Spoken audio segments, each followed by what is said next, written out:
सभी को सादर नमस्ते। मैं मनुस्मृति बोल रही हूँ। मनुस्मृति पहचाना नहीं?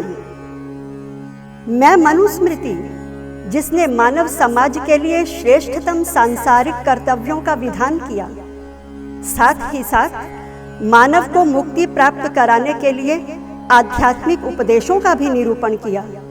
याद करो, सभी धर्मशास्त्रों से प्राचीन होने और सृष्टि के प्रारंभिक काल का शास्त्र होने का गौरव भी प्राप्त है मुझे।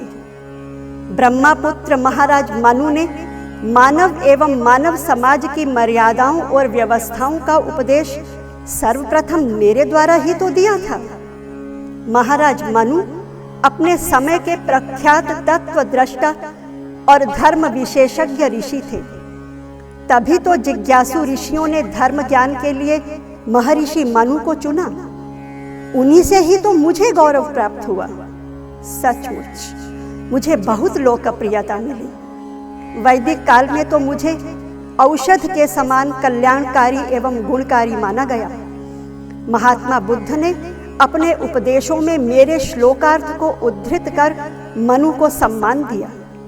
आचार्य कौटिल्य ने अपने अर्थशास्त्र में बहुत स्थलों पर मेरे विधानों को अपना आधार बनाया।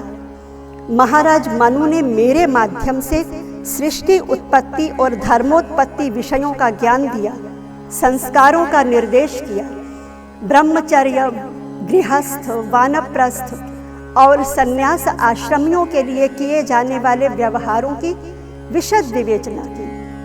राजधर्म पर सूक्ष्मता से विचार प्रस्तुत करते हुए राजधर्म के अंतर्गत किए जाने वाले व्यवहारों के निर्णय पर, राजाओं के आचरण पर इतना स्पष्ट कथन किया जो किसी भी उत्तम राष्ट्र के आदर्श माने जा सकते हैं। भारत से बाहर के भी देशों में मेरी महत्ता को स्वीकारा गया तो मन में विचार आया कि अपने भारत की आधुनिक संतान की स्थिति का अवलोकन तो करूं।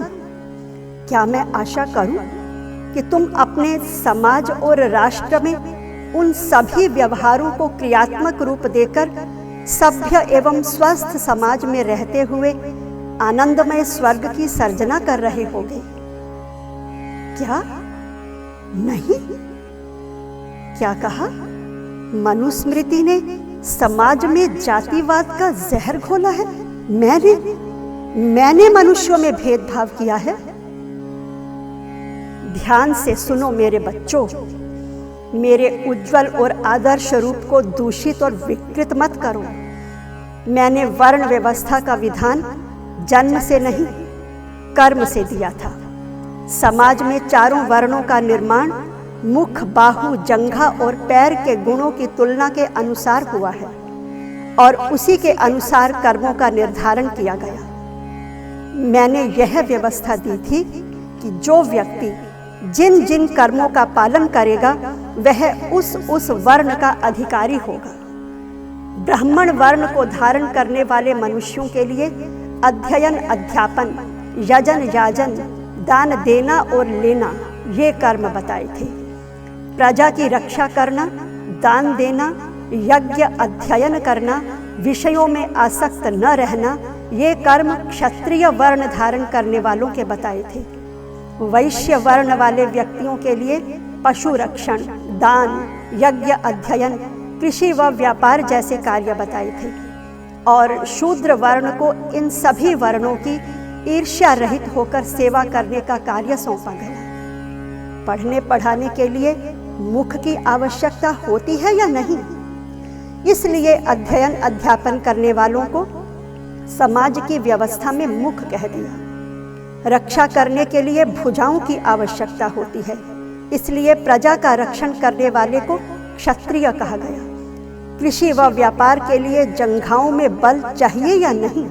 इसीलिए कृषि व व्यापार के माध्यम से समाज को सुदृढ़ करने का संकल्प लेने वाला वैश्य समाज की जंघा स्वरूप है। शूद्र किसी कारणवश अशिक्षित रहने के कारण सेवा को अपना व्यवसाय बनाकर तीनों वर्णों को आधार प्रदान करता है, वह समाज का पैर है। तुमने यह समझा कि शूद्र की तुलना पैर से की गई है, इसलिए उसे निकृष्ट माना है मैंने?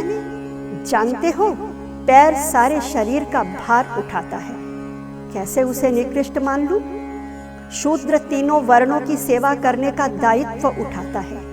पैर न हो तो शरीर न चले, शूद्र न हो तो समाज की व्यवस्था ही चरमरा जाए। इसलिए शूद्र की तुलना पैर से की गई थी, न कि उसे नीचा दिखाने के लिए। समाज में चारों वर्णों का निर्माण शरीर के इन अंगों के गुणों की तुलना से हुआ। तुम एक छोटी सी अलंकारिक भाषा नहीं समझ पाए? धिक्कार है तुम्हारी विद्वत्ता पर पुत्रों, लानत है तुम्हारे बुद्धि चातुर्य पर। तुमने मेरे मंतव्य के साथ अन्याय किया।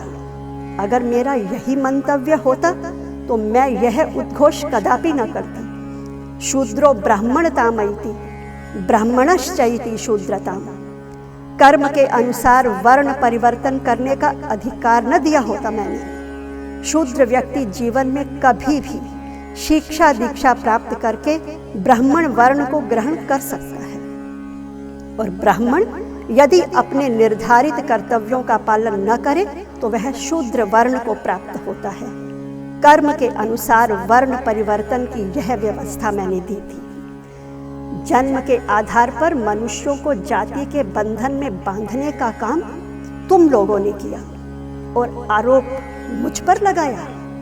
मैंने गुण, योग्यता और कर्म के आधार पर अपने अपने वर्ण को वर्ण करने की, स्वीकार करने की व्यवस्था दी थी, जिसे न समझकर अपनी मनमानी करते हुए तुम लोगों ने जन्म के आधार पर कल्पित जातियां बनाकर न जाने क्या क्या पाप किए होंगे। अभी भी वक्त है, उठो और अपने कर्म के अनुसार, अपने व्यवसाय के अनुसार कर दो घोषणा अपने अपने वर्ण की और तोड़ डालो जातियों की जंजीर को। फिर मिलो।